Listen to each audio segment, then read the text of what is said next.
Good evening, everybody. I'm so excited to be here today. The reason I'm so excited is that the last time I came to Enugu was in 1996. Then I was in banking. I was about leaving the industry then as part of my rounding off efforts because I was controlling the branches in my bank. So as part of my rounding off efforts, I visited Enugu. That was the last time I came in here. And I really don't know why that happened. I can't explain it. But I can say, this is homecoming for me. Please welcome me home.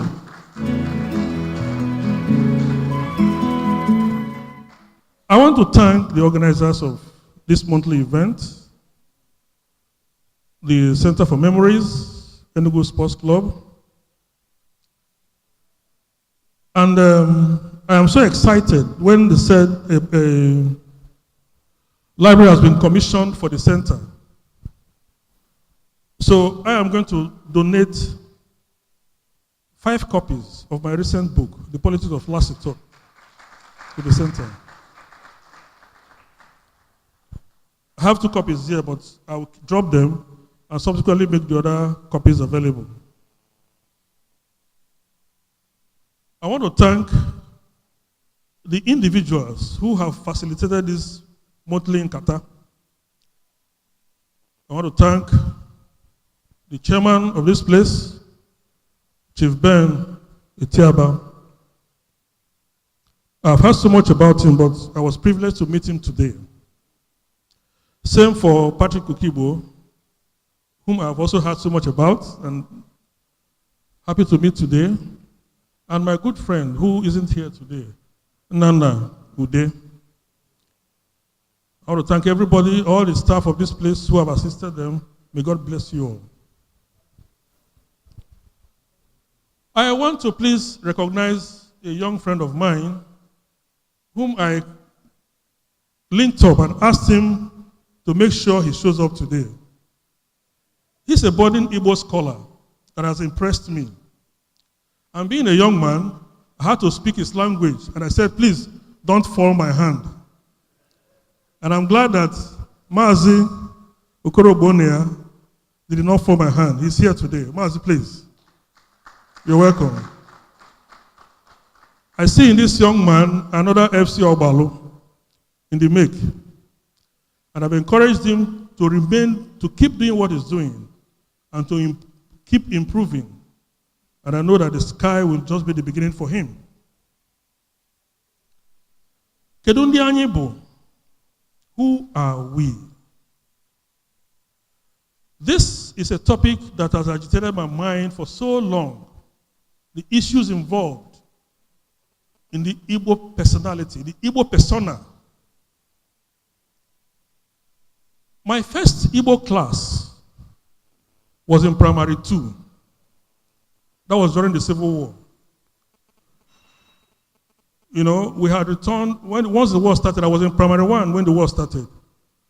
My parents were somewhere in today's Edo State, and then we came back home. It was in primary 2 that Igbo was introduced to me as a subject in school. On that fact, I will never forget, I was 6 years old, because I started at 5. I was 6 years old. And that day, the teacher wrote Igbo on the board and began to talk. I wasn't concentrated. I wasn't listening because I didn't understand why he should teach me Igbo instead of Igbo. So when I got home, incidentally, my mother was also a teacher in that school. When I got home, I asked my mother, why was I being taught Igbo instead of Igbo? So she took time to explain to me that the right word is Igbo, and that Igbo is a corruption of the word Igbo. You see, but that is not the point. The point is that that was the indoctrination I was getting as a child. By the way, I come from Onicholona. Onicholona is a village about 20 miles from Asaba. in today's Delta State, in Aniocha North local government.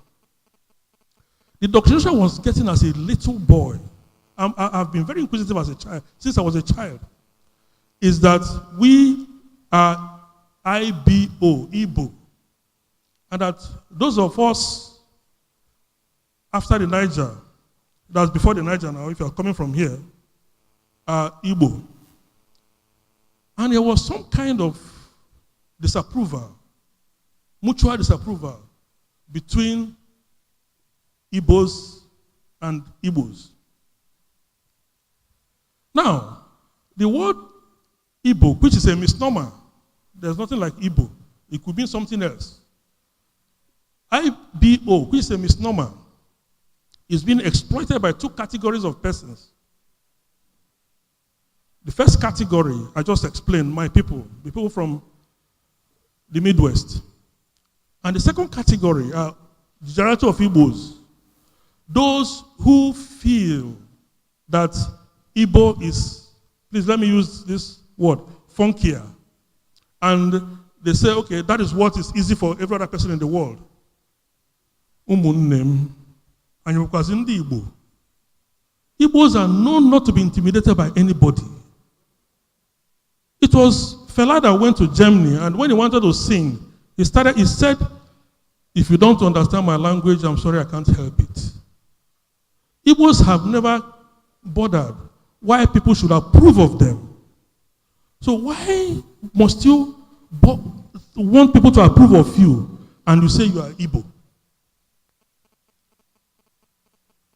So the word Igbo sometimes,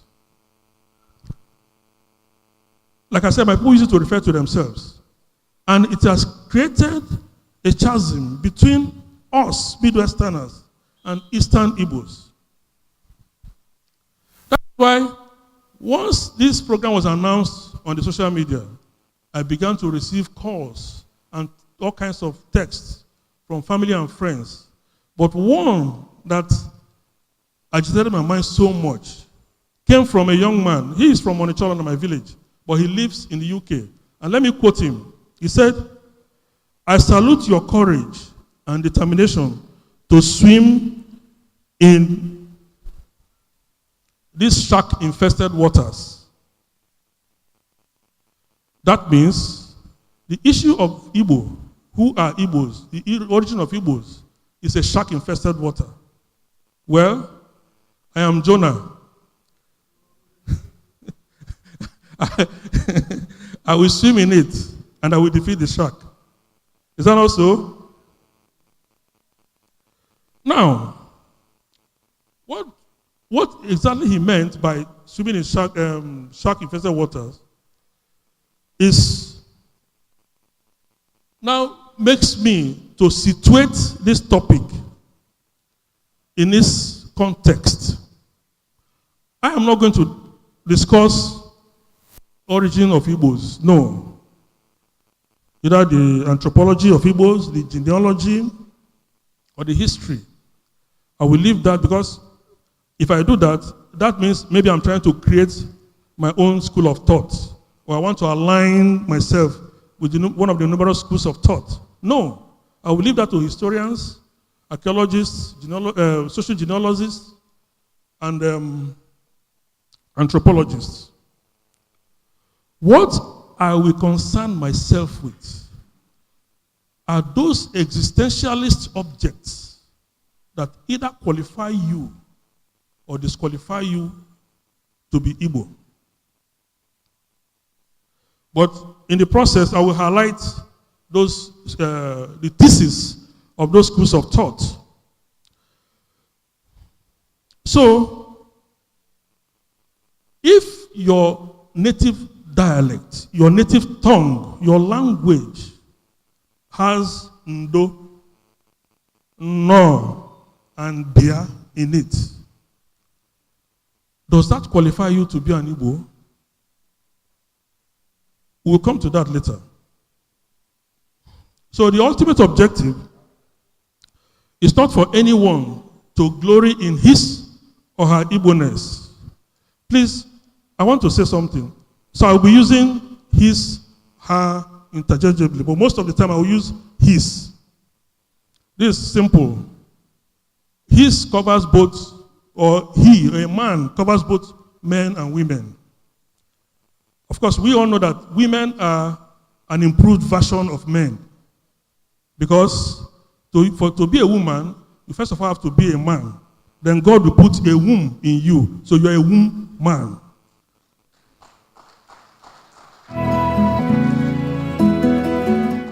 So if I say she or woman, it does not cover the men. But if I say man, it covers everybody. Is that also? So, the question that will bother us will now be, how do I see myself as an Igbo? How do I see another Igbo man who is not from my stock? My stock in terms of my kin, my kindred, my clan, or my tribe. How do other Igbos see me? How do other non-Igbos see us, all of us? Then finally, how are we supposed to be seen? So we'll be dealing with those values we hold so dear that must give centrality to our actions in terms of our social relations, both with ourselves and with persons outside the Igbo extraction. Now, who is an Igbo? Apart from that person to whom Igbo is native tongue, what else makes an Igbo? Is the Igbo man just that individual with many firsts in technology, indigenous to Africa, but with global applicability? Is the Igbo man one that holds the African hope of reverse engineering, if it will ever come? Is the Igbo man just that African that refuses to be intimidated, no matter the odds against him? Is he just that African that is it that African that has refused to remain in ignorance and keep questioning to know what other people know or what other people quest to know? Is the Igbo man just that African who can survive anywhere in the world with the same dexterity and audacity as even the indigenes of those places? Is the Igbo man the African who has invested in other climes far more than other climes have invested in his own land? And in most cases, that person who has invested more in other climes than he has invested in his own land, is that the Igbo man? Is he that African who will not only sense an opportunity where it exists, but sometimes creates such opportunities, even from seemingly impossible situations and conditions? In short, is the Igbo man the ultimate manifestation, the ultimate African manifestation of that Napoleonic maxim, which says that impossibility is only to be found in the dictionary of fools? What I'm trying to say is that to an Igbo man, nothing is impossible.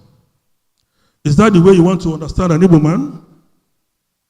While all the above attributes may seem true of the Igbo, there are many mannerisms that appear on the flip side. For now, let us just say that those things are a matter of conjecture. Yet, it will be self-deceiving to assume there are no points of discomfort, sometimes very painfully so, in the course of our social relations, among ourselves, and between us and any other or other ethnic groups. I will therefore anchor this discourse on the old Greek aphorism, which says that man, know thyself. This is because it is an axiom that it is what you make of yourself that is the pedestal people stand up on to judge you.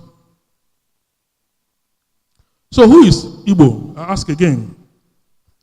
To borrow the words of a friend, to define the origins of Igbo is like beauty, and beauty is in the eye of the beholder.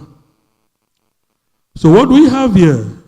Scholars, Igbo scholars, not Igbo language scholars. I'm talking about the scholars of Igbo genealogy and Igbo origins. Each person beholds the history of the Igbo from his own eye. As such, many schools of thought or paradigms of explanation have emerged. Let us briefly examine some of them. The first and the most contentious, the most popular, I would say, is the Nri paradigm. The Nri paradigm thrives on the saying among some of us Igbo, na Nri bụ isi Igbo. Okife ndị mmadụ na-ekwu. Ndị mmadụ onwe ndị na-asị na Nri bụ isi Igbo. It is founded on mythologies, including the fable of descent from heaven by the Nri man, by Nri himself, to found the Nri kingdom, dating as far back as the 9th century. Although the first dynasty was suggested to have been instituted in the 11th century, there are equally some cultural institutions that are attributed to the Nri. These include Ikpualo, you know, the cleansing ritual of Ikpualo, the Ichiozo title, the Iguaro, and the New Yam Festival. There are authorities that say that these things were bequeathed to all of us Igbo by Ndi Nri. Closely following that is the Oka paradigm. The Oka paradigm thrives on the belief by Oka people that they bequeathed to us the 4 market days, customary market days in Igbo land, namely Oye, which my people call Olie. Some people call it Orie, Afo, Nkwo, and Eke. Again, here, this is still being contended by scholars of Igbo origin. There's also the Ibuku paradigm. The Ibuku paradigm thrives on the colorful display of ancient fossils and artifacts that suggest that we have been here even before you people came. Then there is the Jewish connection. The Jewish connection is related to the Nri paradigm and also related to the Igala account. The Igala account, let me take that one first. It says that Eri migrated from Igala to found towns, Aguleri, Aguleri, Okozo, and Obunike, and some other towns. Now, the Jewish connection derives from the fact that there are some similarities between our customs and those of the Jews, like the 8-day circumcision. What I hear is that apart from Igbo land, there's no other culture that insists on 8-day circumcision. There's also the biblical evidence in Genesis 46:16 that Eri was the grandson of Jacob. Eri was son of Gad, who was son of Jacob. And then I read some authorities that said the Nri symbolic stool, the symbol of authority of Nri kingdom, that stool was carved from a tree that is only found in Israel. But the first historical record of the Jewish ancestry of the Igbos was by Elauda Equiano, which I know most of you must have heard about. He was a freed British slave of Igbo extraction. He wrote, and I quote, "And here I cannot forbear suggesting what has long struck me very forcibly, namely the strong analogy in the manner of customs of my countrymen, the Igbos, and those of the Jews, which alone will induce me to think that one people had sprung from the other."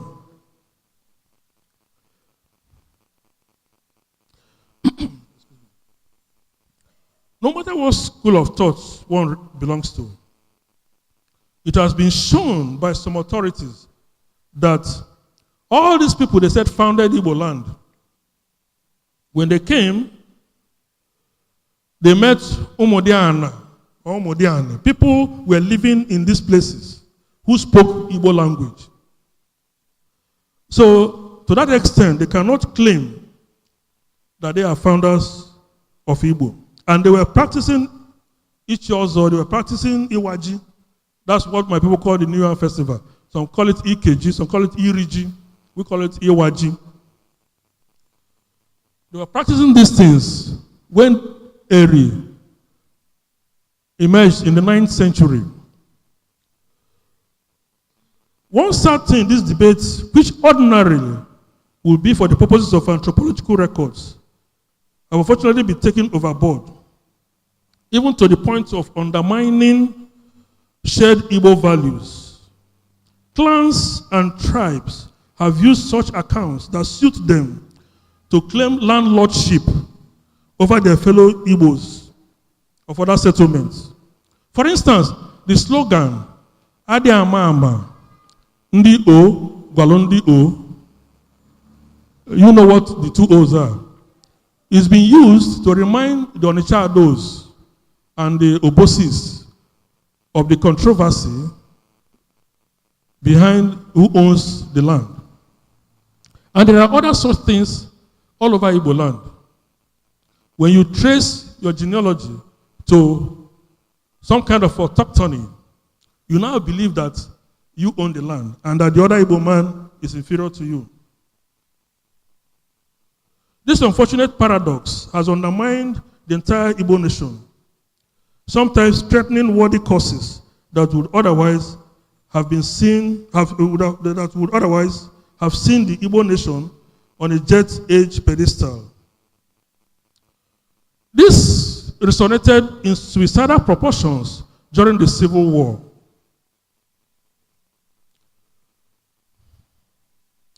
This particular incident is very central to my discussion because it undermined the efforts of the war efforts of Biafra. When Midwest was overrun and Midwestern officers were conscripted and moved to the east, I want to admit that some officers, some Midwestern officers, did not approve of the war. And the reason they didn't approve of the war was that from their own professional judgment, mind you, most of these officers were either Sandals trained or they were trained in Aldershot. They didn't approve of the war strictly for professional reasons. Some of them refused to even go. A typical example was Henry Boba, Colonel Henry Boba. He was a Midwestern Igbo. He refused to come to Biafra. And when the Nigerians chased the Biafrans back, they did not even acknowledge the fact that he refused to fight for Biafra. They summarily executed him. Now, those that chose to fight came to Biafra. One of them, who is about the only living first crop of the Nigerian army, Colonel Alfonso Keshi, happens to be my uncle.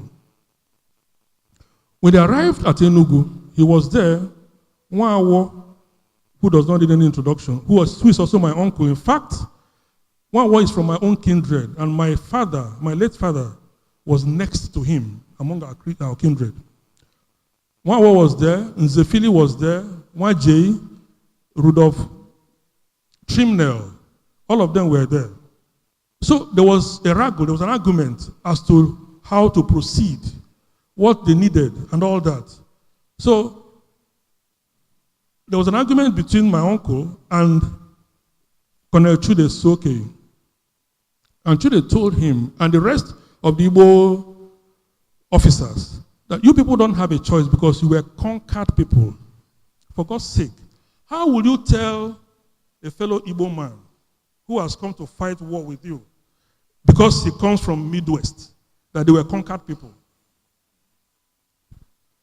We must not lose sight of the fact that a good share of the Biafran gallantry and resistance is attributable to most of these Middle Eastern officers. Yet, we must understand that this kind of discrimination must have affected their war efforts and must have undermined the entire war effort. And this is why this discussion is holding today. We Igbos must understand that we are one and the same people. This kind of a thing brings us to what I consider the greatest trophy of this unhealthy present Igbo origins debate. This is the emergence of the word or the phrase, core Igbo, or Igbo bu Igbo. This, of course, expectedly, is the main objective of those who try to establish the origin of Igbos.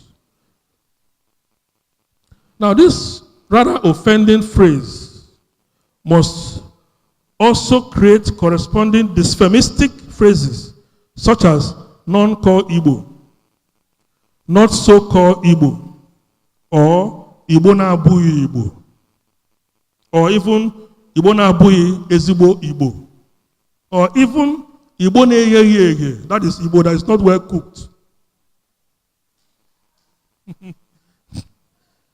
But then there's a serious difficulty in this line of thinking.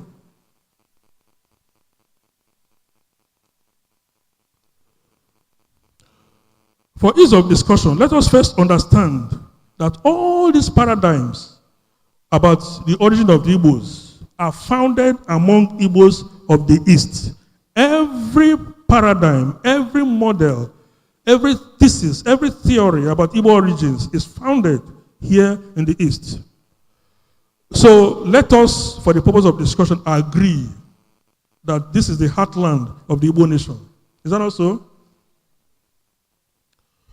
Now, what happens to those among us who have traced their origins from outside Igbo land and who are living in the East and with no basic difference in language and subculture from other Eastern communities who have been approved to be core? It is indeed interesting that that theory that says Inri came from Igala. Igala is not Igbo. So if we accept this theory, will Inri now be called Igbo? There's another account that says that Ohafia came from Owan in today's Edo State. On the other hand, perhaps these advocates of Igbo corners, Igbo bu Igbo, might say, okay, there are some of us who have been indoctrinated, whose culture has been indoctrinated by some other cultures. Now, the process of acculturation, which has, of course, affected my people, I have no doubts about that. There's a lot of Bini coloration in my own culture. The Bini governance structure is what we use in my place. We wear Bini beads for occasions. Just as the Igbos in rivers, they wear the tribe hat. That does not reduce or undermine your Igbo-ness. If you say it does, then we have no moral grounds to establish an Igbo identity, because the Igbo culture has been heavily acculturated by England. We wear English suits, we eat Oyibo food, we play football. All these are parts of our culture. So if this, even the governance structure we have, we borrowed from Athens. So the presidential system we borrowed from the United States. So we have no reason to even talk about identity. Well, the point I'm trying to make here is that there are colorations in some cultures does not diminish the essence of those people. We must understand that. I will come back to that later.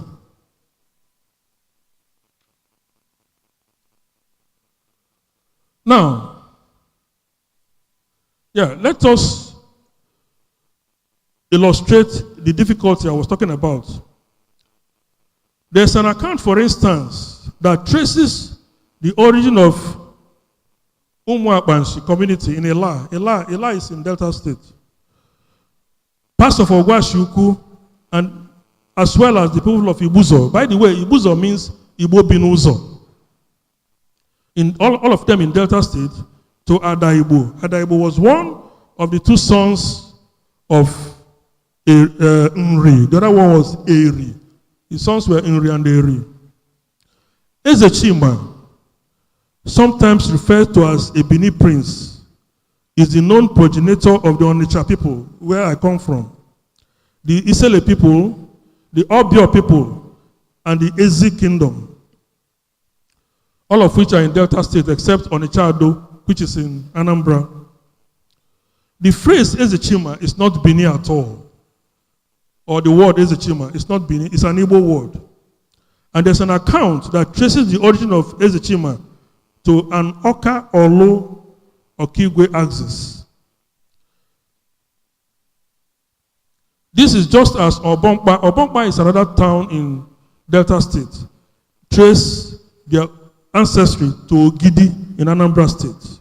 In the same token, the origins of the Ikwere in River State are associated with the Owerri, Ohaji, Ngwa, Eche theory.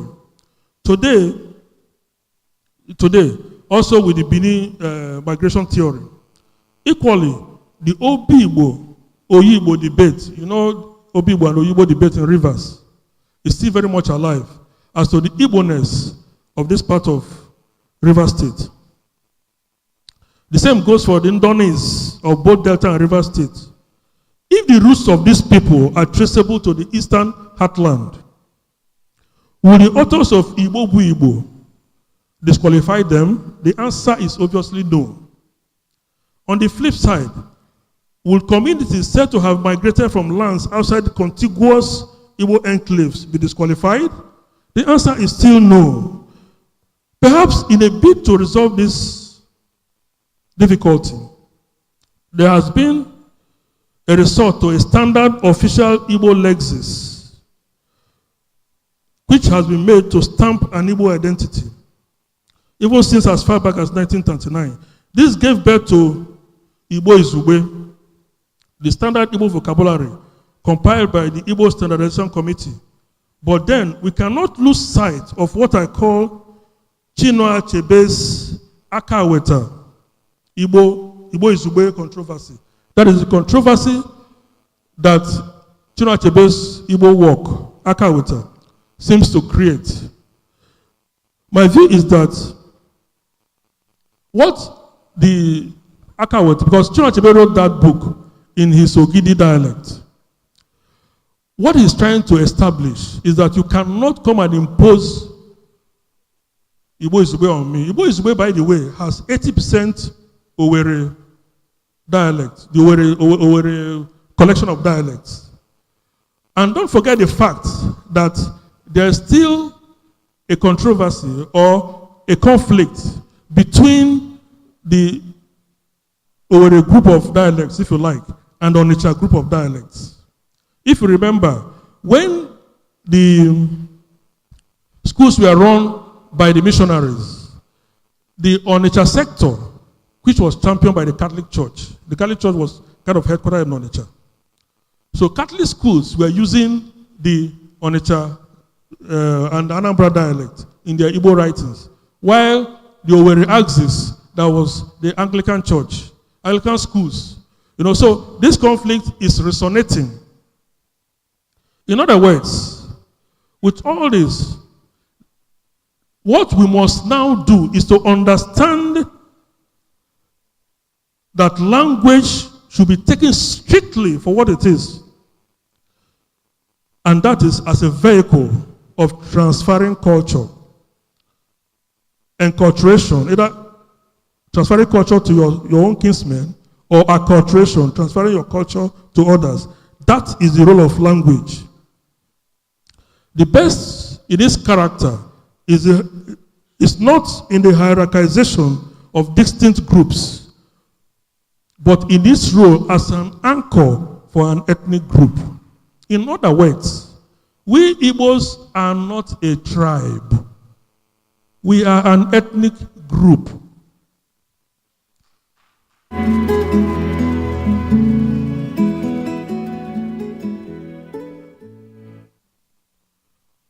While tribes and clans may romanticize with the fables and legends of their origins, the important thing is that we must pause to recognize the word Igbo strictly for what it is. I've just said that. Now, the biggest tragedy of this, what I call social taxonomy, the tendency for people to try to hierarchize people based on what they consider their Igbo-ness, is the fact that it undermines what I consider the greatest maxim in Igbo literature or Igbo folklore, which is Ebe Belu Ugwemegini. It suffers so much in actual fact in the social relations among Igbo groupings by the attempt to hierarchize distinct tribes within the Igbo ethnic group. I am in this surprise that the adage that says that the sky is so big that 1 million birds can fly in it without bumping into each other is attributed to the Yorubas because it captures the spiritistic content of the Igbo person. The Igbo man does not need to bring anyone down to succeed. You know this. The Igbo man does not need favors or rely on anyone for him to succeed. He does not rely on anyone for him to conquer his ecological environment and make a decent living. This is largely true of all Igbo groupings all over the world.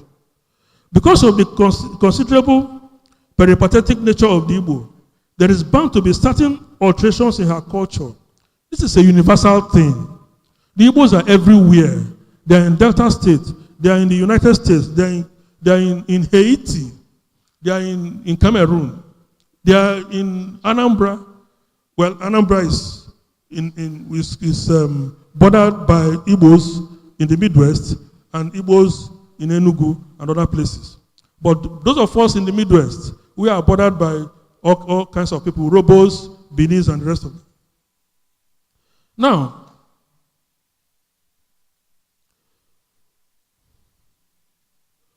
but that does not diminish the essence of any culture. I'll give you examples. Pasta. Pasta was first eaten by Italians. But today, pasta and its derivatives, if you talk about pasta, spaghetti and all that, we talk about China. But they got it from Italy. The English suit and the English language first occurred in England. But today, the culture is everywhere. Now, has the fact that China has adopted the Italian food culture, has it diminished the pride of the Chinese? The answer is no. I have gone into this narrative to draw our attention to the point that although most, like I said before, some of our chiefs wear Bini beads and the rivers they wear tribe, it does not undermine our Igbo-ness. Today I speak Pidgin with a Warri accent. It is not because I come from Delta State. No, it is because I grew up in Warri. If I had come from Mbise or Abakaliki and I grew up in Warri like I did, I would still speak Pidgin the way I speak Pidgin. But it does not diminish my person. I'll give you a typical example. There was a young man I schooled with in UNN. His name is Stanley Ama. Stanley Ama grew up in Warri with me. So when we were in UNN, he spoke Pidgin like I did. In fact, 2 days ago, a friend of mine was arguing that he is from Delta State. I said, no, Stanley comes from the East. You see, but that did not diminish Stanley in any manner. And I want to tell you that Stanley went up to make a record first class in English language. And he was just 20. So the point I'm trying to make is that that people are acculturated by other cultures does not diminish their personalities. So the fruitless and unnecessary comparative debates about the origins of the Igbo are at best diversionary. They are irrelevant and a waste of time. I'm not saying that it's a waste of time to dig into the origin of Igbos, but it is a waste of time to use it for some kind of social taxonomy among the Igbo groupings.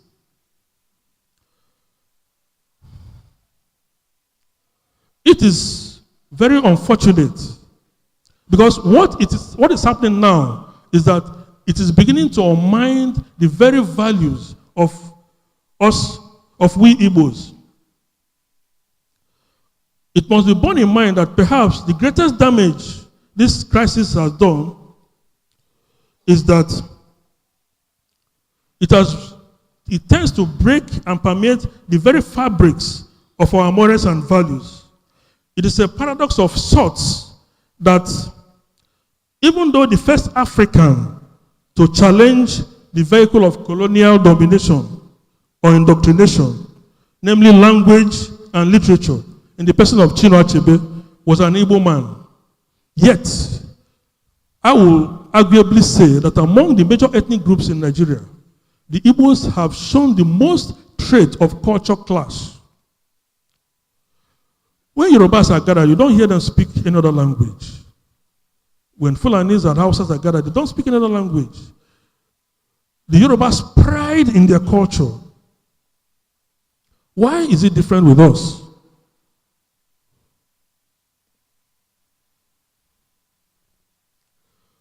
This brings me to yet another tragedy. This is the fact that one thing I consider another prominent maxim among the Igbos is being threatened. That is Igbo Ameze or Igbo Enweze. Igbo Ameze, for those of you who don't speak Igbo, is Igbos don't know any kings. Igbo Enweze means Igbos don't have kings. It is not that Igbos don't have kings. The metaphor of this particular expression, of course, the expression builds from the early Igbo organization, governance structures, which were Athenian democracy. But the real meaning is that though Igbos recognize kings and heroes, they don't make leviathans of them. They don't worship them. But unfortunately, and dangerously so among the youth, these days, some of our youths, not only recognize heroes, they have begun to worship them. Please, use your tongue to count your teeth.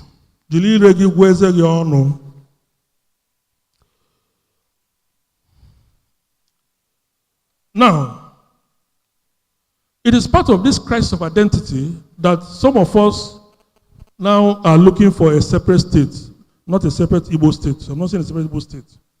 But it is a fact, a part of trying to stamp the Igbo identity, to make the Igbo, to unbottle the Igbo, that they are looking for this. You see, but I tell you something.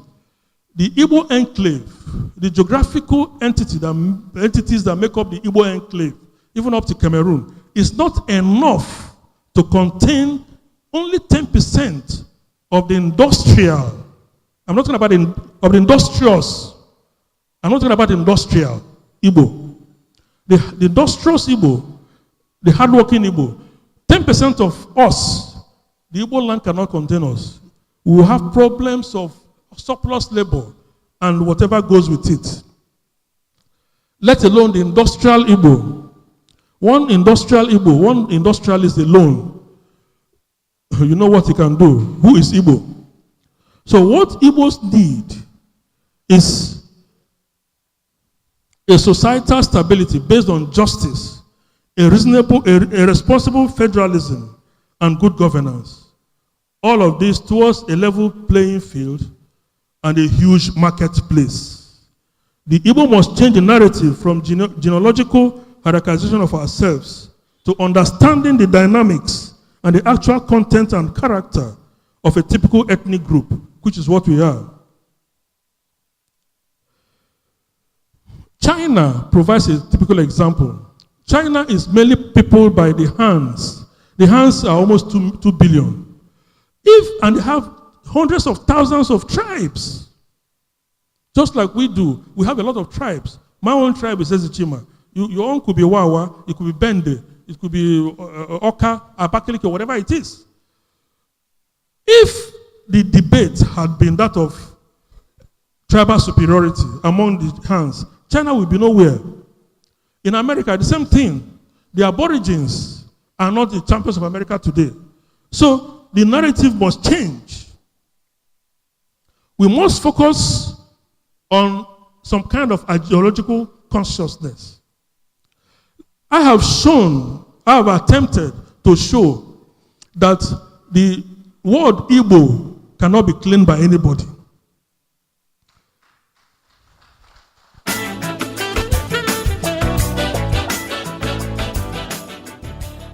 So you have your ethnic group, you have your tribe, you have your clan, whatever. All of us speak Igbo. Anybody in my place of Onicholona, we don't have any other dialect. Our dialect is Igbo. Any other language. Our language is Igbo. We have no other language. So anybody, any group of persons in any community, anywhere in the world, who has no other language than Igbo is Igbo.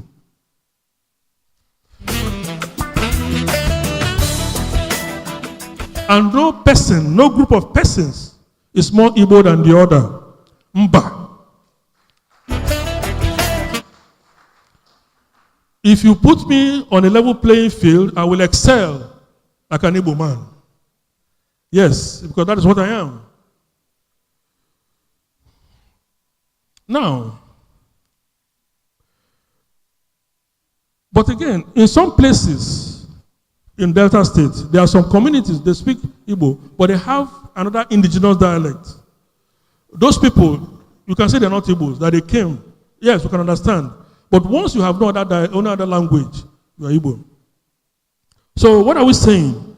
That the narrative must change to a focus on some kind of ideological consciousness.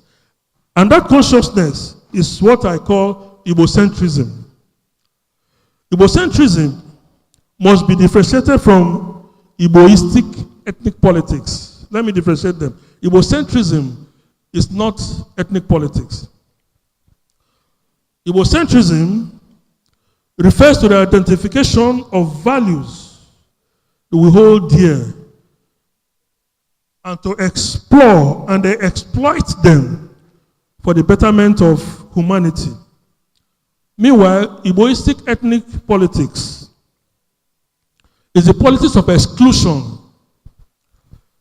You see the difference? The politics of exclusion, whereby you exclude people because they are not Igbo of whatever coloration. They are not Igbo, they are not Igbo, they are not core Igbo, and so on and so forth. That is Igbocentric ethnic politics. It must be discarded.